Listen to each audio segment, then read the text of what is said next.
Chicago is the largest city in the U.S. state of Illinois. Some of the things it is famous for are pizza, gangsters, and sports. This is Wrigley Field, home to the Chicago Cubs, Chicago's oldest baseball team.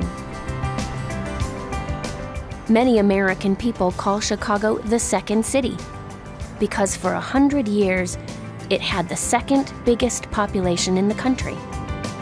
It was smaller than New York, but until the 1980s, it was bigger than every other American city.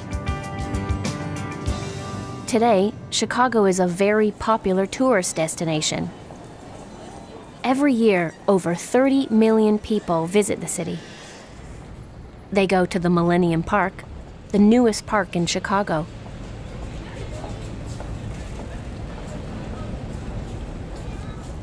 They walk along the shore of Lake Michigan, the second largest of the 5 Great Lakes. And they admire the view from the top of the Willis Tower. The Willis Tower used to be called the Sears Tower, and for 25 years it was the tallest building in the world. In 1969, Sears Roebuck and Company, the largest department store chain in the world at that time, built the tower to use as office blocks.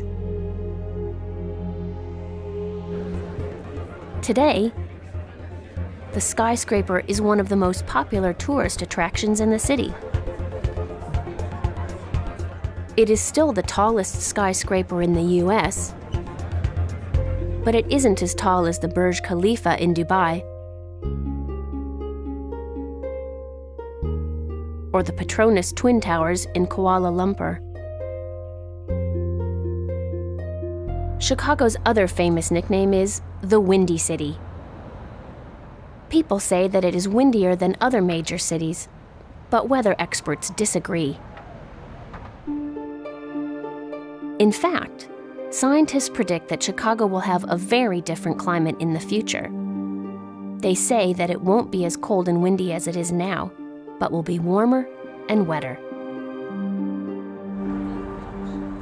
This will mean many changes, but Chicago is further ahead than most other cities in its preparations for climate change. The city is constructing new, environmentally friendly buildings, planning more parks and green areas, and placing big hedges alongside the city's pathways.